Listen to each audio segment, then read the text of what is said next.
వసుదేవసుతం దేవం కంసచానూరమర్దనం దేవకీ పరమానందం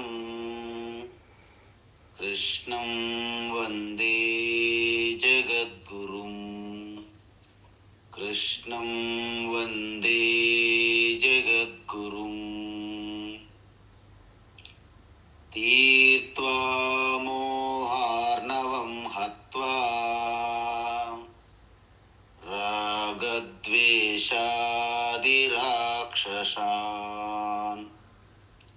సీతా శాంతి సమాయుక్తా ఆత్మా రామో విరాజతే ఆత్మా రామో విరాజతే. ఆత్మస్వరూప బంధుగణ భగవద్గీత జ్ఞానయజ్ఞములో భాగంగా 5వ అధ్యాయం కర్మ సన్యాస యోగ అంటారు. మనం ఈ అధ్యాయం యొక్క ఆవశ్యకత ప్రస్తావన గురించి నిన్న చూశాము. ఏ ఉపదేశం అయితే 2వ అధ్యాయము 3వ అధ్యాయము 4వ అధ్యాయములో చెప్పారో వాటి ఆధారంగా అర్జునునికి ఒక సందేహం కలిగినది. భగవాన్ శ్రీకృష్ణ ఇంతవరకు ఏ ఉపదేశం అయితే చేశారో వేదము యొక్క లక్ష్యము, వేదము యొక్క అంతిమ ప్రయోజనం అదే. ప్రతి మనిషికి ఆనందం కోసం తపిస్తాడు, కానీ అందరూ ఒకే మార్గంలో వెళ్ళకుండా అనేక మార్గాల్లో వెతుకుతుంటారు శాంతి, సుఖం, ఆనందం కోసం, భద్రత కోసం. వేదము ఒక విచ్చలవిడిగా ఉన్న వాళ్ళకి ఒక ధార్మికమైనటువంటి ప్రవృత్తిలోకి తీసుకురావడానికి కామ్య కర్మలు కూడా ప్రవేశపెట్టినది.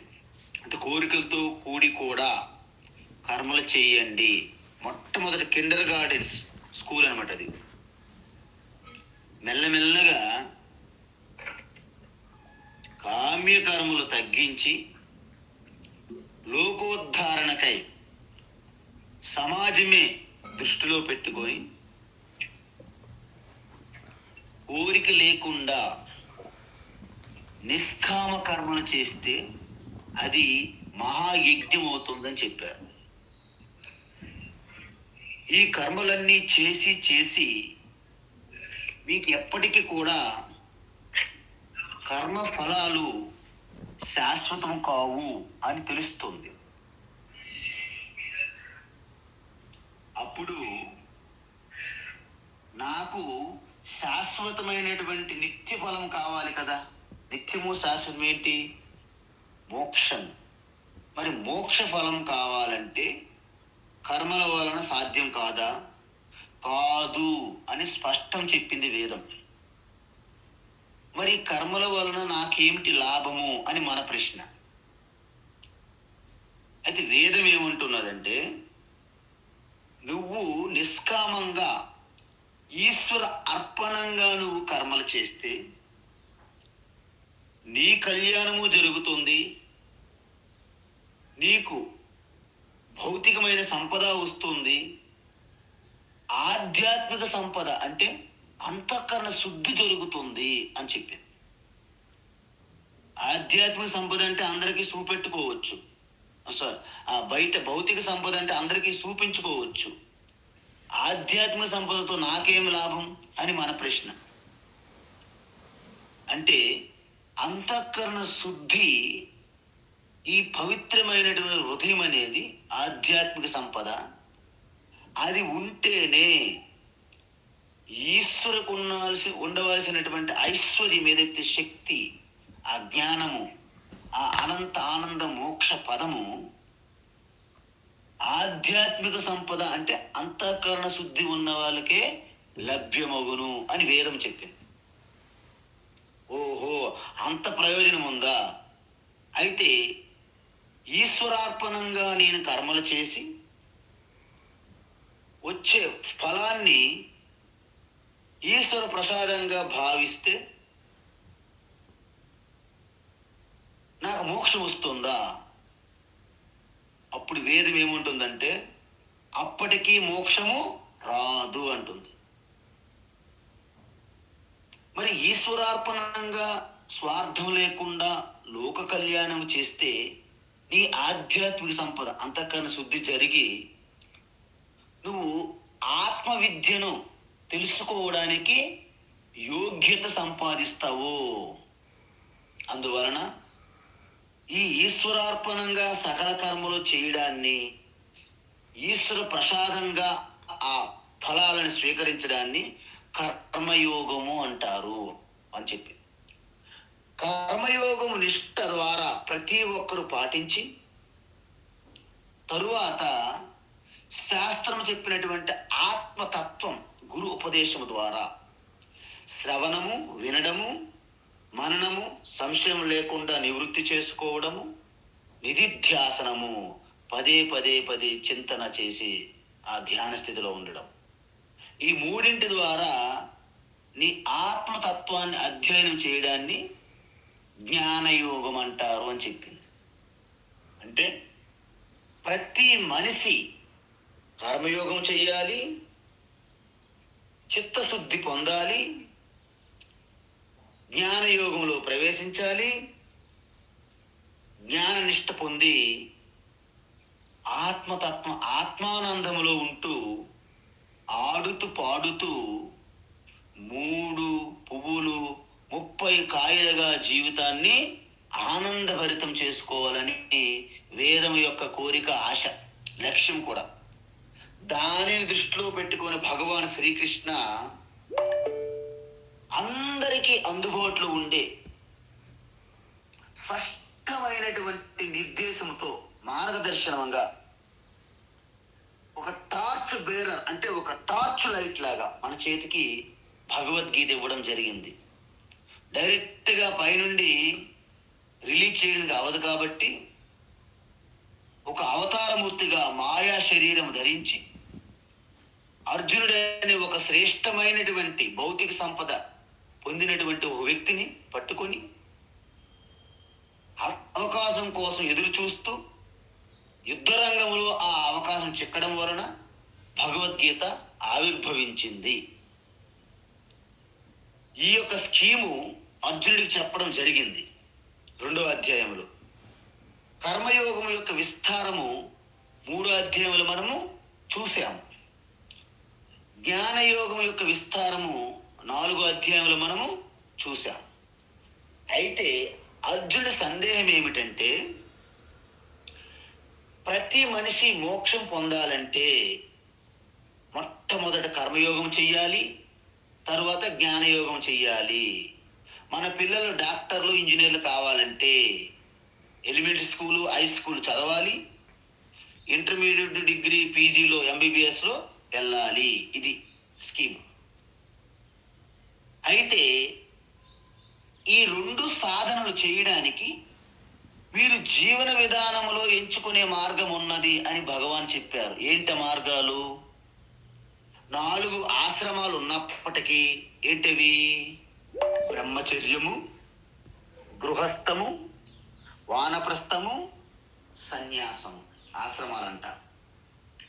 ఈ 4 ఉన్నప్పటికీ బ్రహ్మచర్య ఆశ్రమం అంటే విద్యార్థి దశ. విద్య పూర్తి చేసుకొని గృహస్థులోకి వెళ్తారు కాబట్టి గృహస్థులో అంతర్భాగం అయిపోయింది బ్రహ్మచర్యం. అందుకే నేను చెప్తాను, గృహస్థులు కూడా బ్రహ్మచర్యం పాటించవచ్చును. బ్రహ్మచర్యం అంటే నిరంతరము మీ పరమాత్మయే మీ ఆత్మగా ఉన్నాడనే స్మరణయే బ్రహ్మచర్యం. కాబట్టి బ్రహ్మచర్యాశ్రమం గృహస్థులో కలిసిపోయింది. మరి గృహస్థు నుంచి రిటైర్ అయిపోవడం అనే దాన్ని వానప్రస్థం అంటారు. వానప్రస్థం కాస్త సన్యాసికి ప్రిపరేషన్ అన్నమాట. అంటే వానప్రస్థాశ్రమం అనేది సన్యాసాశ్రమంలో కలిసిపోయింది. ఇప్పుడు ఎన్ని వచ్చాయి? 2 వచ్చాయి. భగవాన్ శ్రీకృష్ణ ఏం చెప్తున్నారంటే, ఒకటి జీవన విధానం గృహస్థ అంటే హౌస్ హోల్డర్ లైఫ్, రెండవది సన్యాసాశ్రమము రెనౌన్సియేషన్ అంటారు, అంటే సన్యాసాశ్రమం స్వీకరించడం. ఈ రెండింటిలో మనకి ఎంచుకునే అవకాశం ఉన్నది. అందువలన అర్జునుడు ఏమంటున్నారు, మరి భగవాన్ మీరు ఒకసారి సన్యాసాశ్రమం గొప్పదంటున్నారు, మరొకసారి గృహస్థాశ్రమం కూడా గొప్పదంటున్నారు. ఈ రెండింటిలో ఏదో ఒకటి చెప్పండి అని అడగలేదు. ఆయనే అడుగుతున్నాడు, కర్మయోగం గొప్పదా జ్ఞానయోగం గొప్పదా అంటున్నారు. అదేవిధంగా సన్యాసాశ్రమం గొప్పదా గృహస్థాశ్రమం గొప్పదా అంటున్నారు. అయితే సన్యాసం కర్మణాం కృష్ణ పునర్యోగం చ సంససి అంటే సన్యాసి యోగం అంటే సన్యాసాశ్రమము, యోగం అంటే కర్మయోగము, ఈ రెండింటిలో ఏది గొప్పది అంటున్నారు. అయితే భగవాన్ ఏమన్నారు, సన్యాసాశ్రమము గృహస్థాశ్రమము రెండు గొప్పవే అని చెప్పారు. చూసారా, రెండు గొప్పవే. ఎందుకు? రెండింట్లో కూడా మీరు జీవిస్తూ కర్మయోగము జ్ఞానయోగము అవలంబించి పాటించి మోక్షమును చేరుకోగలరు, రెండు ఆశ్రమంలో ఉంటూ. కానీ తయోహో అంటే ఆ రెండింటి మధ్య, తయోహో అంటే గృహస్థాశ్రమానికి సన్యాసాశ్రమానికి కంపేర్ చేసుకుంటే కర్మ సన్యాసాత్ అంటే సన్యాసాశ్రమ కంటే కర్మయోగ గృహస్థాశ్రమమే విశిష్యతే ఉత్తమమైనది అని చెప్పారు. ఎందుకు? సమాజం అంతటికి మన జ్యేష్ఠుడు అంటారు చూడండి, జ్యేష్ఠ బ్రదర్, జ్యేష్ఠ సోదరుడు అంటారు. ఈ 4 ఆశ్రమాలలో జ్యేష్ఠ ఆశ్రమము గృహస్థాశ్రమంగా అభివర్ణిస్తారు. ఎందుకంటే ఒక గృహస్థ లేదనుకోండి, ఇల్లు వాకిలు ఉండదనుకోండి, ఒక పద్ధతిగా బ్రహ్మచారి ఎక్కడో ఒక దగ్గర భిక్ష తీసుకొని జీవిస్తారు. వానప్రస్థులు కూడా ఇల్లు వాకిలు లేకుండా ఎక్కడో ఒక దగ్గర భిక్ష తీసుకొని జీవిస్తారు. సన్యాసులు కూడాను భిక్ష తీసుకుని జీవిస్తారు. మీరు వీళ్ళందరికీ భిక్ష ఇచ్చేవారు ఎవరు? గృహస్థులు. ఇప్పుడు గృహస్థులు కూడాను ఇంట్లో వంటలు మానేసి ఎక్కడో బయట ఎక్కడ పెడుతున్నారా, హోటల్స్కి వెళ్ళిపోవడము, స్విగ్గీలు టొమాటోలు ఏవేవో ఉంటాయి యాప్స్, వాటి ద్వారా వాళ్ళు కూడా భిక్షలు తెప్పించుకుంటున్నారు. గృహస్థులు కూడా వండడం మానేశారు చాలా రోజుల నుండి. అంటే సమాజము ఎంత దుర్భరమైన స్థితిలో వెళ్తుందో చూడండి మీరు. కాబట్టి గృహస్థ అనేవాళ్ళు ఇంట్లో వంట ఎప్పుడు మానివేయరాదు.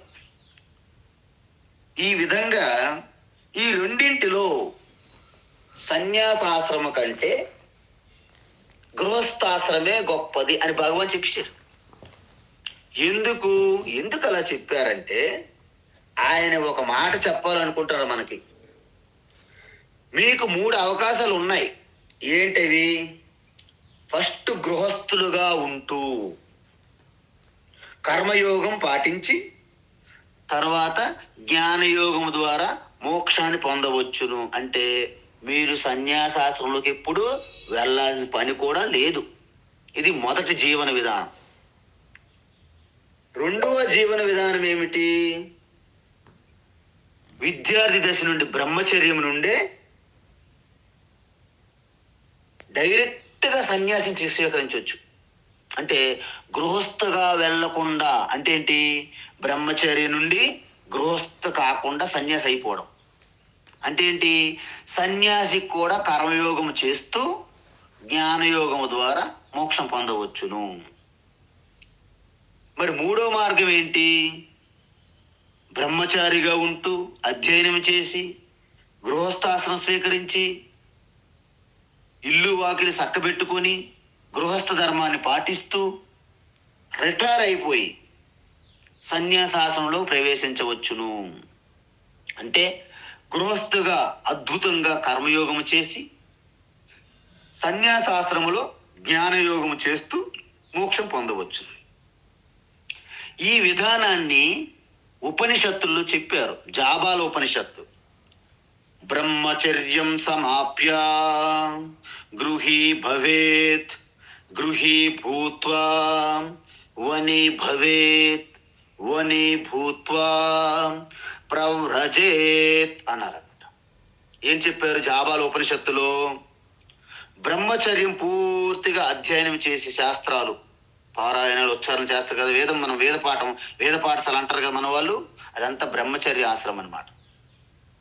బ్రహ్మచర్యం పూర్తయిన తర్వాత గృహీ భవేత్ అంటే గృహస్థాశ్రమంలో వివాహం చేసుకుని గృహస్థగా రాజాదిరాజ మహారాజులాగా గృహస్థ ధర్మము పాటించాలి. గృహీ భూత్వా అంటే గృహస్థాశ్రమం చక్కగా అనుష్ఠానం చేసిన తర్వాత వని భవేత్ వానప్రస్థాశ్రమంలోకి వెళ్ళిపోవాలి. అంటే పిల్లలని బాధ్యతలు అప్పగించి మీరు అలాగా 1 by 1 మెల్లగా రిటైర్ అవ్వాలి ఇంటి బాధ్యతల నుండి. దాన్ని వానప్రస్థాశ్రమం అంటారు. వని భూత్వా అంటే వానప్రస్థాశ్రమంలో మీకు ద్రవ్య పదార్థములు, డబ్బులు, ధనములు అక్కర్లేదు. జపము, పారాయణము, ధ్యానము, ఇలాంటి ఉపాసన ఎక్కువ ఉంటాయి అన్నమాట. మానసిక కర్మలు అంటారు. తరువాత వని భూత్వా ప్రవ్రజేత్ అంటే పూర్తిగా అక్కడ నుండి సన్యాసాశ్రమం స్వీకరించడం. కానీ ఇంకో మార్గం కూడా చెప్పారు ఉపనిషత్తుల్లో. అథవా ఇతరత అంటే మీరేం చేయాలి? బ్రహ్మచర్యాత్ ప్రవ్రజేత్ డైరెక్ట్గా బ్రహ్మచర్యం నుండి సన్యాసం కూడా అవ్వచ్చు. ఎప్పుడు? యదహరేవ విరజేత్ తదహరేవ ప్రవ్రజేత్ అన్నారనమాట శాస్త్రములు. అంటే యదహరేవ విరజేత్ ఏ క్షణములోటైతే, ఏ సమయములో అయితే వివేకముతో కూడినటువంటి ఒక వైరాగ్య విరక్తి మీలో భావన కలిగినదో వెంటనే మీరు సన్యాసం స్వీకరించవచ్చును. అంటే ఇంతకీ సన్యాసాశ్రమం గొప్పదా, గృహస్థాశ్రమం గొప్పదంటే మీరు సమాధానం చెప్పకూడదు టక్కన. ఆ వ్యక్తి స్వభావం బట్టి ఆయన ఏ విధంగా యోగ్యులుగా ఉన్నారో దానిపైన ఆధారపడి ఉంటున్నాయి. చాలా మంది సన్యాసాశ్రమం గొప్పదని కబుర్లు చెప్తుంటారు చాలా మంది. అందుకే కొన్ని ఆశ్రమాల్లో గృహస్థులతో కలవకండి, వాళ్ళతో ఎక్కువగా మీరు వ్యవహారం చేయకండి, వాళ్ళతో మాట్లాడకండి, వాళ్ళ ఇళ్ళకి వెళ్ళకండి అని అనేక కండిషన్లు చెప్తుంటారు కొంతమంది, అందరు కాదు. అంటే గృహస్థాశ్రమాన్ని తక్కువగా చూస్తారు. కొంతమంది సన్యాసం గొప్పదని తీసుకొని ప్రిపేర్ అవ్వకుండా సన్యాసం తీసుకొని నరక యాతన అనుభవిస్తారు. ఎందుకు? గృహస్థ నుండి సన్యాసం అవ్వచ్చు, బ్రహ్మచారి నుండి సన్యాసం అవ్వచ్చు, వానప్రస్థం నుండి సన్యాసం అవ్వచ్చు. కానీ సన్యాసం నుండి నువ్వు చావాలే తప్ప తిరిగి రావడానికి మార్గం లేదు శాస్త్రములు. సన్యాసి అయిన తర్వాత గృహస్థ అవడానికి వీల్లేదు, వానప్రస్థం రావడానికి వీల్లేదు, బ్రహ్మచారిగా వీల్లేదు. అంటే సన్యాసి అనేది వన్ వే ట్రాఫిక్. చూసారా, మనకి వన్ వే ట్రాఫిక్ అంటారు, మళ్ళీ వెనక్కి రావడానికి మరి ఉండదు, ముందుకు వెళ్ళిపోవడమే అలాగా వన్ వే ట్రాఫిక్.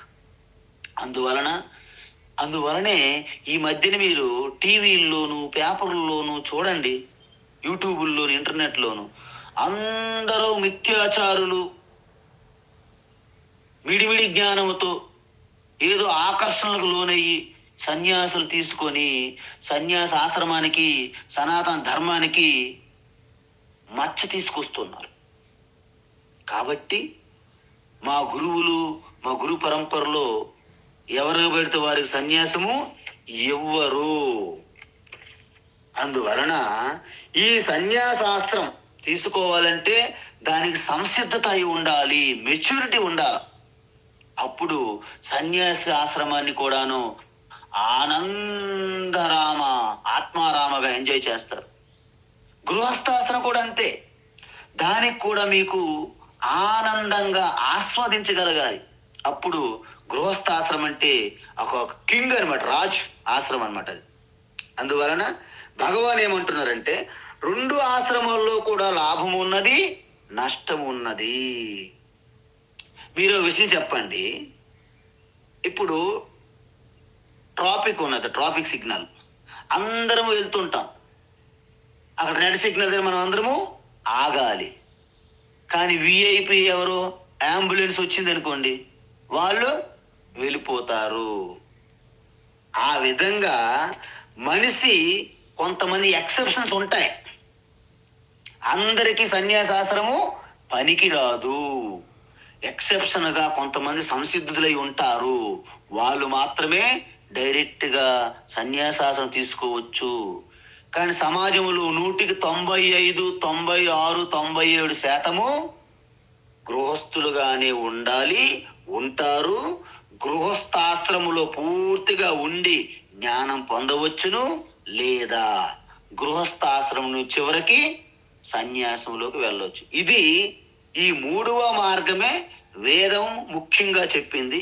భగవానికి కూడా అదంటేనే ఇష్టం, బ్రహ్మచర్యము, గృహస్థము, తర్వాత ఆఖరిలో సన్యాసం.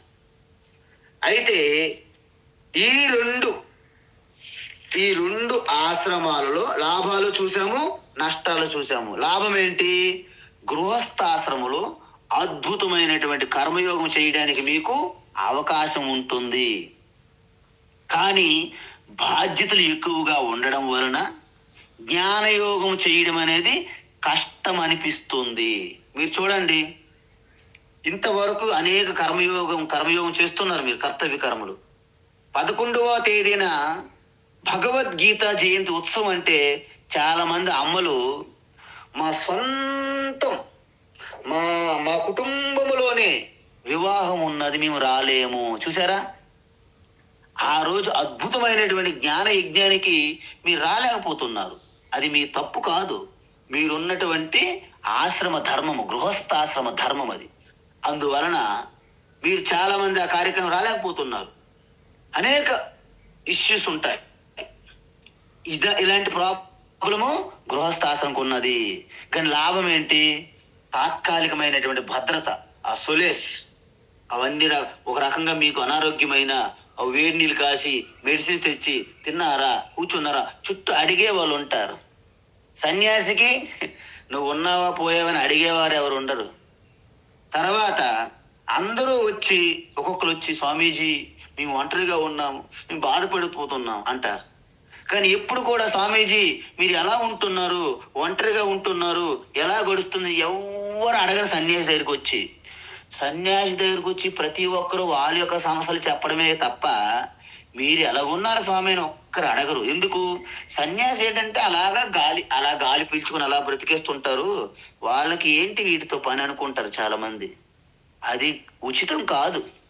కాబట్టి ఎవరికైనా జ్ఞానం లేకపోతే సన్యాసి అయినా గృహస్థులైనా భయంతో బతకాల్సిందే.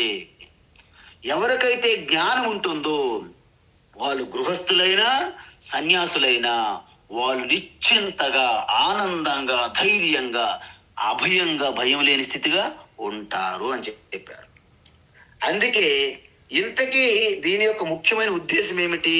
ఏమిటంటే సన్యాసాశ్రము గృహస్థాశ్రము రెండూ గొప్పవైనప్పటికీ వాటి యొక్క లాభ నష్టములు అన్నీ చెక్ చేసుకుని చూసేటప్పుడు సన్యాసికి ఏమవుతుంది, ఆయనకి ఎటువంటి బాధ్యతలు ఉండవు. కానీ తన భిక్షాటను చూసుకొని అతని యొక్క శ్రవణము మననము నిధిధ్యాసం చేసుకోవాలి. ఇటువంటి జ్వరం వస్తే ఏమైంది, ఈశ్వరుడికి అర్పించడమే జ్వరం కూడా. మేము ఎటువంటి ఆకలి వేసినప్పుడు ఒక్కోసారి భిక్ష దొరకదు మాకు. ఆ రోజు ఏకాదశి వ్రతం అని కూడా మేము మీకు అనిపించవచ్చు, ఈ రోజు ఏకాదశి కాదు కదా, మీకు కాకపోవచ్చును, మాకు అది ఏకాదశి వ్రతమే.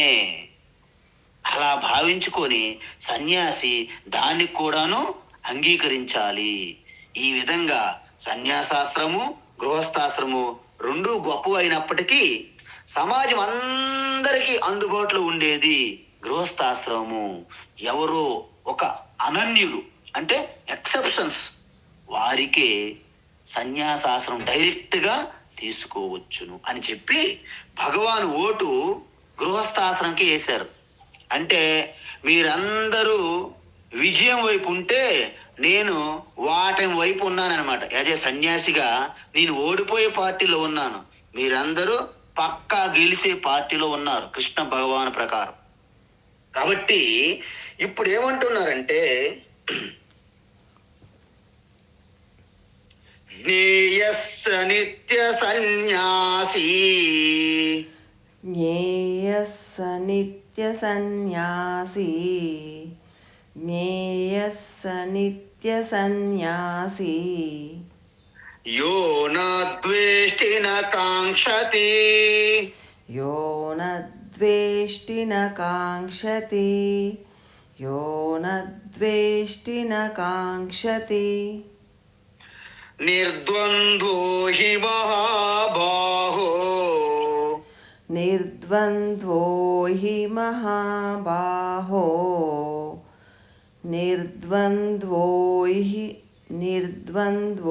హి మహాబాహో, సుఖం బంధాత్ ప్రముచ్యతే, సుఖం బంధాత్ ప్రముచ్యతే, సుఖం బంధాత్ ప్రముచ్యతే, జ్ఞేయస్స నిత్య సన్యాసి, యో న ద్వేష్టి న కాంక్షతి, జ్ఞేయస్స నిత్య సన్యాసి, యో న ద్వేష్టి న కాంక్షతి, జ్ఞేయస్స నిత్య సన్యాసి, యో న ద్వేష్టి న కాంక్షతి, నిర్ద్వంద్వో హి మహాబాహో, సుఖం బంధాత్ ప్రముచ్యతే, నిర్ద్వంద్వో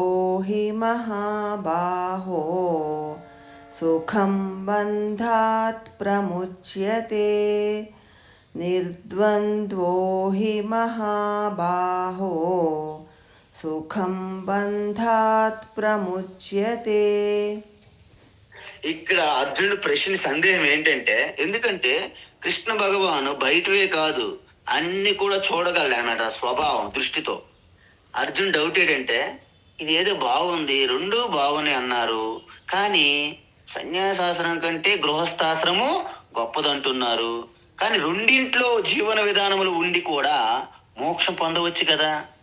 అయితే కృష్ణ రెండు అంటే గృహస్థాశ్రమము సన్యాసాశ్రమము రెండు ఆశ్రమంలో కలిగే లాభాలు నాకు కావాలి. చూసారా ఎంత తెలివితేటలు.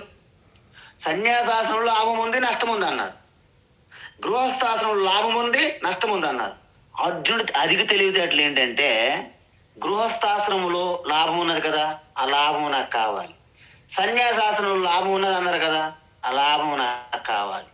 ఈ రెండింటి యొక్క లాభం పొందే మార్గం ఏమైనా ఉన్నదంటారా కృష్ణ అని అడుగుతున్నట్టుందన్నమాట అర్జునుడు. అప్పుడు కృష్ణ పరమాత్మ నవ్వుతూ ఏమన్నారంటే, ఏ మహాబాహో అంటే ఏ ప్రపంచ విశ్వ విజేత ధనుర్ధారి మహాబాహువులు కలిగినటువంటి ఓ భరతశ్రేష్ఠ అర్జున, ఓ కౌంతేయ, రెండింటి యొక్క లాభం పొందే మార్గం కూడా ఉన్నది. ఏంటది? ఎవరైతే పూర్తిగా రాగద్వేషములను మేనేజ్మెంట్ ఎవరైతే చేయగలుగుతారో, అంటే మనకి సాధారణంగా మనం అనురాగము, అటాచ్మెంటు, నేను నాది అనే భావన దేని మీదైతే మనం ఆరోపిస్తామో వాటిపైన రాగం, అటాచ్మెంట్ ఆటోమేటిక్గా స్వాభావికంగా పెరుగుతుంది. అందువలన అవి కోల్పోతామో, లేకపోతే వాటి నుండి ఎదురు దెబ్బ తగిలేటప్పుడు ద్వేషం కలుగుతుంది మనకి. అందువలన ఈ రెండింటికి, అంటే ఈ రెండు కూడా ఒకే విధంగా మీరు పొందాలంటే రెండింటి అందు కూడా చెలించకుండా వాటిని నియంత్రించే మేనేజ్మెంట్ టెక్నిక్ మీకు తెలిసి ఉండాలి. అందుకే ఈ ప్రపంచాన్ని ద్వంద్వ ప్రపంచము అంటారు. ద్వంద్వములు అంటే ఏంటి? ప్రపంచములో ఏ ఒకటి కూడా 100% పర్ఫెక్ట్ కాదు. అసలు ప్రపంచం అంటేనే పర్ఫెక్ట్ కాదు అని అర్థం. ఎందుకు? కేవలం ఆత్మ చైతన్యం, ఆత్మస్వరూపం ఒకటే పర్ఫెక్ట్ సృష్టిలో. ఆత్మ కంటే అంటే ఏంటి? చిదానంద రూప శివ కంటే, ఆత్మారామ కంటే సృష్టిలో ఏది కూడా పర్ఫెక్ట్ కాదు. ఎందుకు? ఈ సృష్టి అంతా కూడా మాయ యొక్క 3 గుణముల ద్వారా వచ్చింది. మాయ అంటేనే కుంటి, అంటే కపటి. సో మాయ గుణముల ద్వారా వచ్చిన సృష్టి ఎప్పుడూ వికారాలు, మార్పులు, చేర్పులు జరుగుతుంటాయి. నా ప్రాణ స్నేహితులు నా మాట తప్పుడు అంటారు. కొన్ని నెలలో, కొన్ని సంవత్సరాలకు మాట తప్పుతారు వాళ్ళు. అప్పుడు మీరు ఒక్కసారి అలాగా జస్ట్ కుమిలిపోతారు. ఎందుకు? నా ప్రాణ స్నేహితుడు మాట తప్పడం అనేది మనిషి లక్షణం. మరి మనిషి కాడు అలాంటప్పుడు ఆయన ఒక రాయిని, అయితే మీరు ఒక రాయిని మీరు ప్రాణ స్నేహితుడిగా తీసుకోవాలి. అప్పుడు రాయి ఎప్పుడు రాయిలా ఉంటుంది. కాబట్టి అందువలన ఈ సృష్టిలో వ్యక్తులు, వాళ్ళ భావనలు, ఆలోచనలు శాశ్వతం కాదు. ఏ బంధము శాశ్వతం కాదు. తల్లి పుత్రుల బంధమే శాశ్వతం కాదు. భార్యాభర్తల బంధం కూడా శాశ్వతం కాదు. గురు శిష్యుల బంధం కూడా శాశ్వతం కాదు. అసలు బంధము అంటేనే శాశ్వతం కాదండి. పోనీ ఇంకో మాట అందా, దేవుడు భక్తుడు, అంటే భక్తుడు ఈశ్వరుడు బంధం శాశ్వతమా? అది కూడా కాదు. ఎందుకు? ఆ బంధం కూడా తెగిపోయి శివోహం అనే స్థితికి వెళ్లాల్సిందే. కాబట్టి సృష్టిలో భక్తుడు భగవాన్ బంధం కూడాను నిత్యం కాదు. తల్లిదండ్రులు పుత్రులు బంధం కూడాను నిత్యం కాదు. అలాంటప్పుడు అనిత్యమైనటువంటి ప్రపంచంలో మీరు నిత్యాన్ని వెతుకుతూ వెళ్తున్నారు. ఎండమావుల్లో నీరు వెతికినట్లు. అందువలన ఇది ద్వంద్వం ప్రపంచము, ఈ జగత్తని తెలుసుకోవాలి మనం. అయితే అప్పుడు ఏమవుతుందంటే మీ రాగద్వేషములను ఎవరైతే అదుపులో పెట్టుకుంటారో గృహస్థాశ్రమం కూడా చాలా తేలికైపోతుంది. సన్యాసి కూడా అప్పుడు ఏవైతే బంధనాలు ఉండవనుకుంటున్నామో ద్వేషాలు కూడా మీకు ఉండవు. అంటే సన్యాసికి ఏ విధంగా అయితే బాధ్యతలు లేవు, మీరు కూడా కర్తవ్యం చేస్తారు, కానీ వాటి రిజల్ట్స్ పైన మీకు ధ్యాస ఉండదు. అప్పుడు మీ రాగద్వేషాలని మెల్లగా కంట్రోల్ చేసుకుంటే మీరు కూడా గృహస్థాశ్రమంలోనే ఉంటారు, సన్యాసులుగా జీవిస్తారనమాట. అందువల్ల సహజంగా ఏ వ్యక్తికి కూడా పూర్తిగా 0 రాగద్వేషాలు అనే వ్యక్తి భూమి మీద ఉండడు. అంటే ఏంటి? అవి ఉంటాయి, కానీ వాటిని నియంత్రించే శక్తి మనలో ఉంటుంది. అందుకే ఏమంటారంటే నివృత్త రాగస్య గృహం తపోవనం. ఎవరైతే ఈ రాగద్వేషాలు లేకుండా శాంతంగా ప్రతి ఒక్కదాన్ని కూడా ఈశ్వరార్పణంగా భావించి రాగద్వేషాలు లేకుండా ఉంటారో వాళ్ళ ఇల్లు తపోభూమి అయిపోతుంది. మరి ఆశ్రమాల్లో ఉన్నప్పటికీ రాగద్వేషాలు, రాజకీయాల్లో ఉంటారు చాలా మంది సన్యాసులు కూడా. ఆశ్రమాల్లో బ్రహ్మచారులు, గృహస్థులు అందరూ ఉంటారు ఆశ్రమాల్లో. అది ఒక భయంకరమైనటువంటి ఒక మార్కెట్ ప్లేస్ గా తయారైపోతుంది ఆశ్రమం కూడా. అందువలన ఈ రాగద్వేషములు మీద ఒక్కసారి మీరు పట్టు సాధించగలిగితే అప్పుడు ఆ కుటుంబ సభ్యులందరూ కూడా మీకు ఒక రకమైన సహకారం అందిస్తారు.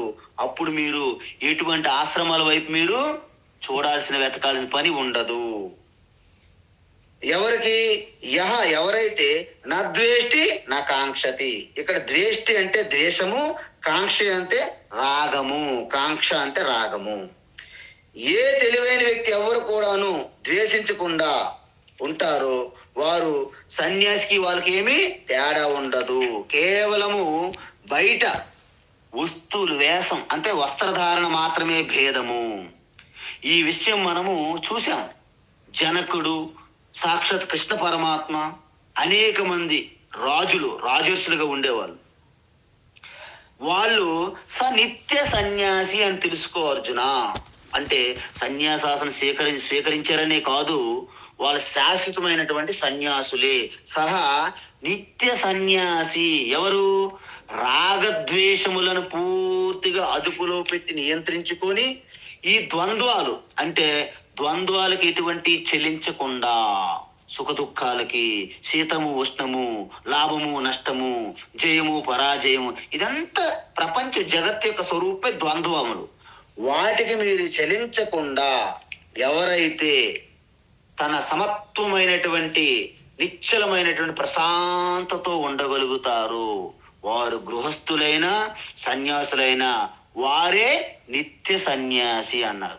అంటే చూసారా, సన్యాసిలో ఉన్నటువంటి లాభము పొందారు, గృహస్థాశ్రమంలో ఉన్న లాభము పొందుతున్నారు. అంటే మీకు కంఫర్ట్స్ ఉన్నాయి. అంటే గృహస్థాశ్రమం మీరు కర్మయోగంతో పాటు జ్ఞానయోగం కూడాను చేసుకుంటున్నారు సన్యాసిలాగా. కానీ సన్యాసికి లేనటువంటి సెక్యూరిటీ, అల్పమైన సెక్యూరిటీ తాత్కాలికము మీకు ఉన్నది. సన్యాసికి లేనటువంటి బాధ్యత ఎలాగైతే ఎక్కువగా పడిపోరు, భారం తల మీద వేసుకొని, ఆ విధంగా మీరు భారం కూడా లేని జీవితము. అలాంటి గృహస్థ నిత్య సన్యాసి అని చెప్పారు భగవాన్ శ్రీకృష్ణ. మీరు భగవాన్ శ్రీకృష్ణ చాలా థ్యాంక్స్ చెప్పాలి. ఎందుకంటే ఉపనిషత్తుల్లో ఇలాంటి ఉపదేశం మీకు దొరకదు. అందువలన నేను ఋషికేశ్లో ఉండేటప్పుడు గుజరాత్ నుండి ఒక మహాత్మ వచ్చారు. ఈ శివానంద ఆశ్రమం ఉండేవాడిని స్టార్టింగ్లో. అయితే ముందు రోజు మాకు చెప్పారు, ఆశ్రమంలో రేపు మార్నింగ్ ఉదయం ఏ మహిళలు కూడాను తన గదిలు కుటీరం నుండి బయటికి రాకూడదు. నాకు ఆశ్చర్యమైంది, ఏం జరుగుతుందని. ఒక మహాత్మ ప్రముఖ మహాత్మ వస్తున్నారు గుజరాత్ నుండి, అహ్మదాబాద్ నుండి. వారి వచ్చినప్పుడు ఆశ్రమంలో ఏ మహిళ కూడాను కంట పడకూడదు, దృష్టి పడకూడదు. అంటే అందరు లోపల బంధించుకుని ఉండాలి. నేను అనుకున్నాను, ఇదేంటి ఇంత ఘోరమైన అన్యాయం అని. తర్వాత తెలిసింది, వారు ఆశ్రమంలో కానీ వారు కానీ ఎటువంటి మహిళకి దర్శనం ఇప్పించరంట ఆయన. అంటే పూజ్య స్వామి దయానంద సరస్వతి అంటారు, ఎవరు పైత్యం వాళ్ళకి ఆనందం. అది ఒక పైత్యం అనమాట. అది ఎవరు ఏంటని మరి అవసరం లేదు. అంటే ఇలాంటివి ఉన్నాయి అందుకే చాలా మంది గృహస్థులు సన్యాసులకి నీచంగా తక్కువగా చూడడము, చాలా మంది సన్యాసులు గృహస్థులు తక్కువగా నీచంగా చూడడము, ఇదంతా కూడాను ఈ యొక్క బోర్డర్ ఏదైతే ఉందో, ఈ యొక్క గోడలు కట్టిబడి ఉన్నదో సమాజంలో, వీటిని పూర్తిగా చిందర వందర చేసి మొత్తము పిండి చేయడమే శ్రీకృష్ణ భగవాన్ యొక్క లక్ష్యం అన్నమాట. అందువలన భగవాన్ శ్రీకృష్ణ ఉపనిషత్తుల జ్ఞానము, ఇతర పురాణ జ్ఞానము రెండు కలిపి సమాజానికి ప్రతి మనిషికి కావలసినటువంటి జీవన విధానానికి సంబంధించిన జ్ఞానము అందిస్తున్నారు. అందుకే కృష్ణం వందే జగద్గురు. ఆయన పేరు జగద్గురు పెట్టుకొని మఠాలు పీఠాలు పెట్టుకొని పీఠాలకే పరిమితమై లేరు ఆయన. అందువల్ల మీరు చెప్పండి, ఈ బ్రహ్మ విద్య జ్ఞానయోగము కేవలము సన్యాసులకే ఉండేది కృష్ణ పరమాత్మ బయటకు వచ్చి చెప్పినంత వరకు. అంటే ఎవరికైనా కావాలంటే ఇల్లు వాకులు విడిచిపెట్టి ఆశ్రమాలు గురువులకి ఆశ్రయిస్తేనే చెప్పేవాళ్ళు ఆ రోజుల్లో. అందుకే ఇప్పటికీ కూడా చూడండి, జగద్గురువులు అని పీఠాలు మఠాలు పెట్టుకొని వాళ్ళ మఠాలకే పరిమితం ఉంటారు. అప్పుడప్పుడు పున్నమి నాడు చంద్రుడిలా బయటకు వచ్చి అనుగ్రహ భాషణలు మాత్రమే ఇస్తారు. ఏమిస్తారు? మీరు నామం రాయండి, హరిహర నామాలు, శివకేశవ భేదము లేదు అని చెయ్యిలు ఊపుకుంటూ మీకు నామాలు రాయమని జపం చేయమని చెప్తారు. అదే మీకు జీవితం యొక్క మోక్షం అనేస్తారు లాస్ట్కి అవసరమైతే. అంటే మన కృష్ణ భగవాన్ ఏం చెప్పారంటే, ఈ కర్మయోగము సేవ చేస్తే అది ఎలిమెంటరీ స్కూలు, హై స్కూలు తత్వము. మీరు ఈశ్వర నామము జపము పారాయణములు చేస్తే అది ఇంటర్మీడియట్ డిగ్రీ లెవెలు. తర్వాత భగవద్గీత ఉపనిషత్తుల యొక్క జ్ఞాన యజ్ఞం అంటే మీ ఆత్మస్వరూప జ్ఞానము అధ్యయనం చేస్తే అది పీజీ పిహెచ్డి. దీని ప్రకారంగా ఈ గురువులు పెద్ద గురువులు సమాజాన్ని ఎక్కడ వస్తున్నారు? కేవలం హై స్కూల్ లెవెల్లోనే ఆపేస్తున్నారు. మనం బిడ్డకి డాక్టర్ చేయాలంటే హై స్కూల్లో గోల్డ్ మెడల్ 20 గోల్డ్ మెడల్ సంపాదించిన డాక్టర్ కాలేడు కదా. ఇక్కడ డాక్టర్ అవడం అనేది మోక్షము. మోక్షం కావాలంటే మీరు స్టెప్ బై స్టెప్ వెళ్ళాల్సిందే. గీతా జయంతి రోజు చెప్తాను. అంటే గీతా జయంతి యొక్క గొప్పతనం చెప్పేటప్పుడు అనేక గొప్ప విషయాలు, మంచి విషయాలు వస్తాయి. మీరు ఇంతకుముందు కొన్ని విని ఉండొచ్చు, వినకపోవచ్చు కూడా. కాబట్టి అందువలన కృష్ణ భగవాన్, శంకరాచార్యులు లాంటి వాళ్ళు మొత్తం వాటి యొక్క వ్యాఖ్యలు రాసి భారతదేశం అంతా సంచరించారు.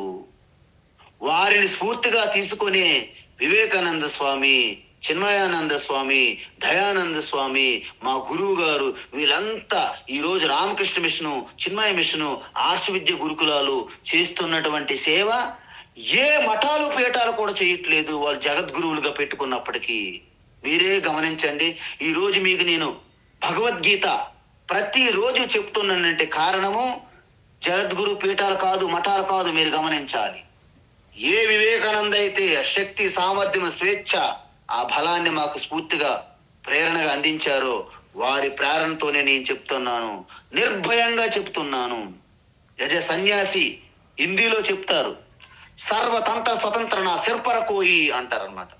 తులసీదాస్ రామచరిత మానసులో రాశారు. నారద అంటాడు ఒకసారి, నారద మహర్షి ఒకసారి.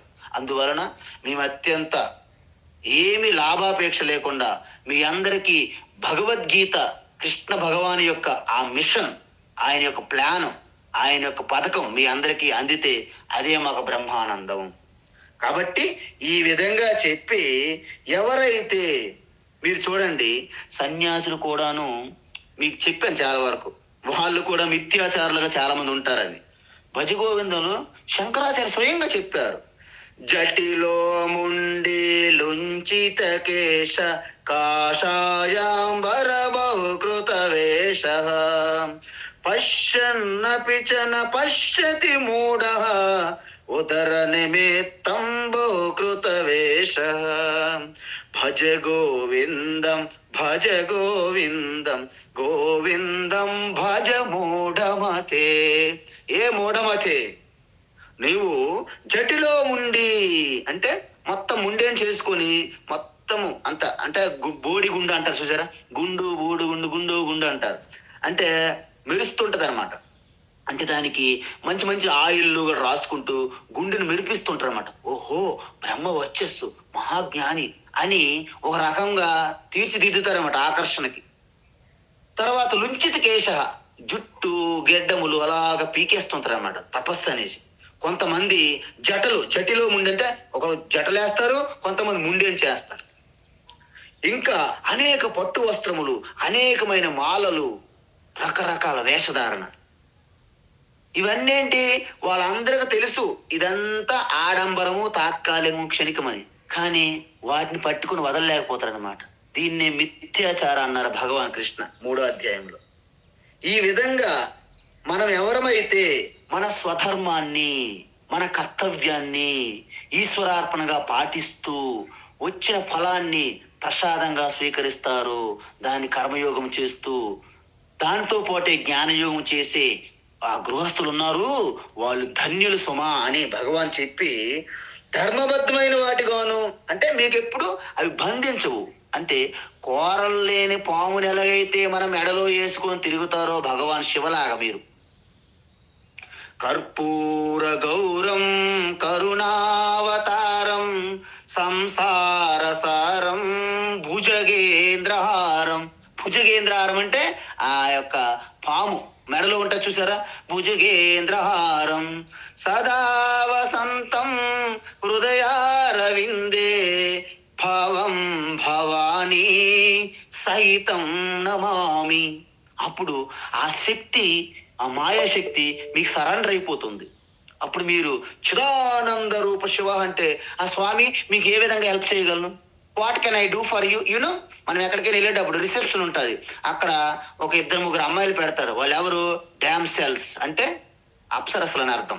వాళ్ళు what can I do for you, what can I do for you నవ్వుతూ ఉన్నట్టు మాట్లాడతారు. లోపలంతా ఎంత చిరాగ్గా ఉన్నా, ఎంత బాధగా భయంగా ఉన్నా, లోపల మాత్రం thank you, welcome, may help you, what can I do for you ఇవన్నీ మాట్లాడతారు వాళ్ళు బయటికి మెకానికల్గా.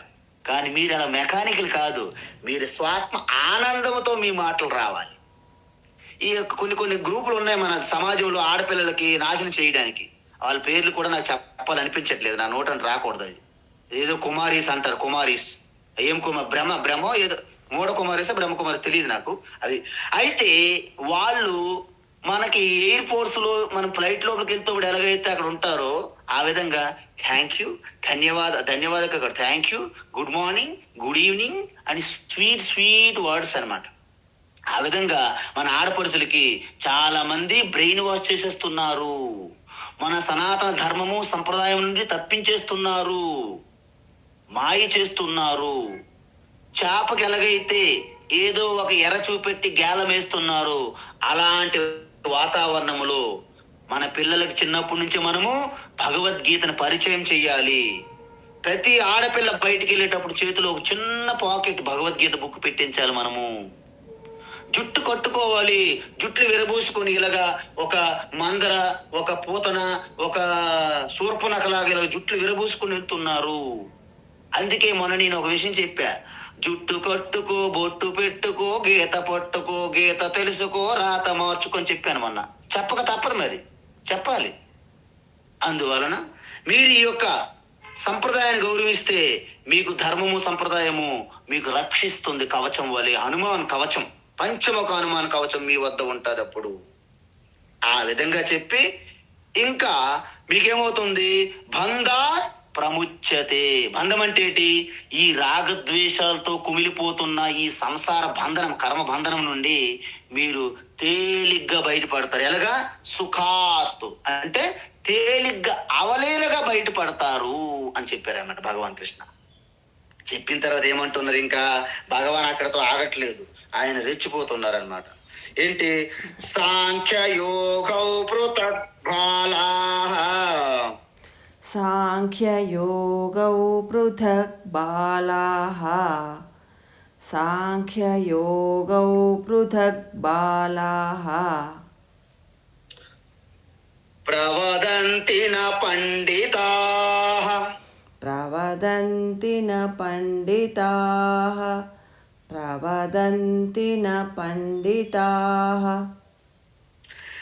ఏకమప్యస్థితః సమ్యక్, ఏకమప్యస్థితః సమ్యక్, ఏకమప్యస్థితః సమ్యక్, ఉభయోర్విందతే ఫలం, ఉభయోర్విందతే ఫలం, ఉభయోర్విందతే ఫలం, సాంఖ్యయోగౌ పృథక్ బాలాః, ప్రవదంతి న పండితాః, సాంఖ్యయోగౌ పృథక్ బాలాః, ప్రవదంతి న పండితాః, సాంఖ్యయోగౌ పృథక్ బాలాః, ప్రవదంతి న పండితాః, ఏకమప్యస్థితః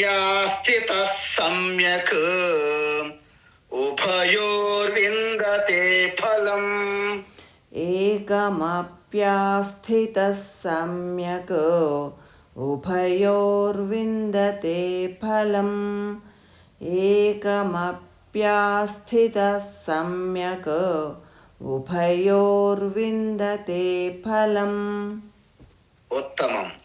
ఇక్కడ సాంఖ్య యోగౌ అంటే, సాంఖ్య అంటే సన్యాసి ఆశ్రమము, యోగ అంటే గృహస్థాశ్రమము, రెండు కూడా అంటే రెండు ఆశ్రమ జీవన విధానములో ఉండి కూడా కర్మయోగము జ్ఞానయోగము రెండు ఆశ్రమంలో పాటించే వాళ్ళు మోక్షం పొందుతారు అని భగవాన్ చెప్పాడు. స్పష్టం చెప్పాడు జగద్గురు అయినటువంటి పరమాత్మ. అయితే కొంతమంది మిడిమిడి జ్ఞానం ఉన్నటువంటి పండితులు మనం మీనమేసాలు లెక్క పెట్టుకొని శాస్త్రాల పుస్తకాలు బ్యాగుల్లో వేసుకొని తిరుగుతుంటారన్నమాట. పగటి వేషగాలు అంటారు వాళ్ళని. వాళ్ళేమంటున్నారంటే గృహస్థాశ్రమం ఏంటండి, అది చిన్నదండి. గృహస్థ సంసారి సన్యాసి పరమహంస పరివ్రాజక అని కొంతమంది.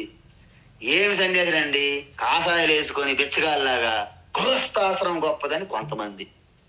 ఈ విధంగా ఈ రెండు ఆశ్రమాలు వేరువేరుగా వివరించి రెండింటి యొక్క అంతిమ లక్ష్యాన్ని వేరువేరుగా ఉన్నదని చెబుతుంటారంట. ఎవరు?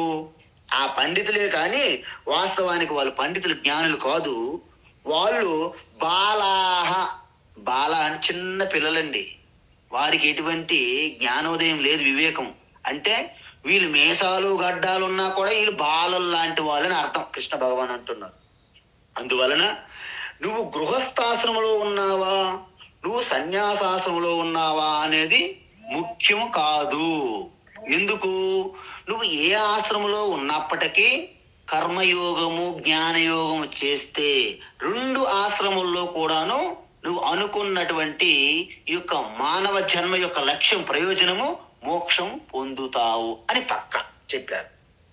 అందువలన ఏకమప్యస్థిత సమ్యకు అంటే ఈ రెండు ఆశ్రమాలు ఏదో ఒక ఆశ్రమంలో మీరు చాలా నిష్ఠతో జీవించి ఈ కర్మయోగ జ్ఞానయోగ సాధన చేస్తే మీరు ఉభయోర్ విందతే ఫలం, రెండు ఆశ్రమంలో పొందే ఫలమే మీరు పొందుతారు. అయితే మీరు ఇక్కడ డౌట్, ఈ రెండు ఆశ్రమంలో పొందే ఫలం ఏంటి స్వామీజీ? నీ ఆత్మస్వరూప దర్శనమే ఫలం. కాబట్టి రెండు కూడా ఒకటి ఎక్కువ తక్కువ కాదు. ఆ రెండింటిని వేరువేరుగా చెప్పే వాళ్ళకి తత్వం తెలియదు అని అర్థం. అందువలన భగవాన్ ఏమంటున్నారంటే గృహస్థాశ్రమైనా సరే సన్యాసాశ్రమైనా సరే కర్మయోగము ద్వారా అంతఃకరణ శుద్ధి, జ్ఞానయోగము ద్వారా ఆత్మదర్శనముతో మోక్షం అనేది సాధ్యము. ఈ రెండు కూడాను ఎంచుకునే మార్గం లేదు.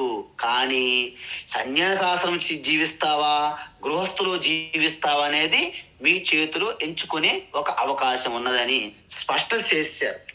కాబట్టి ఇక తరువాత మరొక 2 శ్లోకాలు అంటే 6వ శ్లోకం వరకు జీవన విధానం గురించి చెప్పి తర్వాత ఈ జ్ఞాన సాధన మీద మళ్ళీ ఒకసారి చెప్తారు.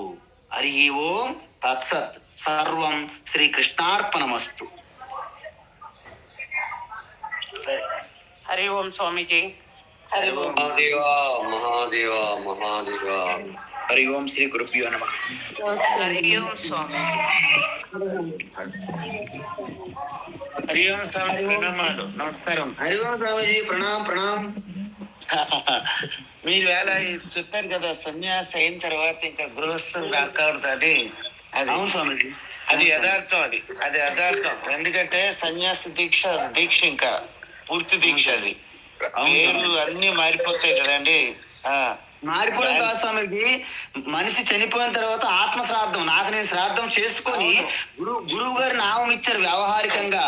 అయా నో నేము, నో నేము, నో గోత్రం, నో గోత్రం లేదు, పేరు లేదు. కొత్త జన్మ, కొత్త వస్త్రం, కొత్త పేరు, 3 ఆ నదీ తీరంలో కానీ ఎక్కడో ఇస్తారు కదండి మొత్తం. అవును ఇంకా అక్కడ మా ఫ్రెండ్ ఒక అతను ఉన్నాడు నాసిక్ లో.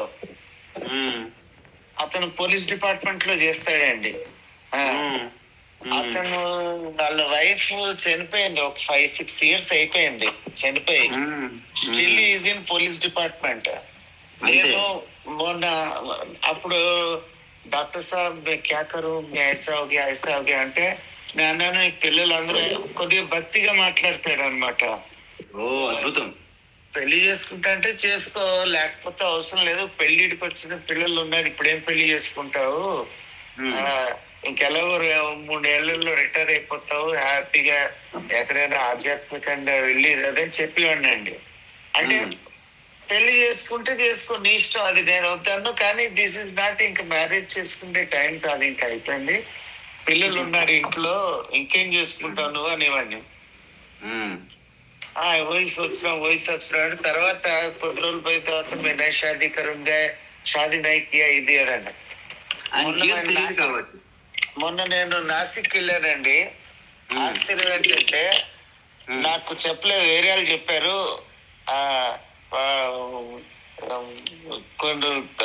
ఈ దారి తప్పాడు, ఇది అది నీకు చెప్పలేదు, చెప్తాడు మెల్లిగా అన్నాడు. నాకు తర్వాత చెప్పాడు, స్వామీజీ మే క్యా కరూ, షాదీ కన్నా చాహతా అన్నాడు. అది క్యా దేర్ కే బాద్ క్యా సోచరా అన్నాను. नहीं बहुत मुश्किल हो रहा है, शादी कर लेता हूँ, एक अच्छा बच्ची मिला, थोड़ा उम्र का फर्क है, ఇది అదని చెప్పాడు. తెర చూస్తే ఆవిడ ఒక సాధ్వి అండి.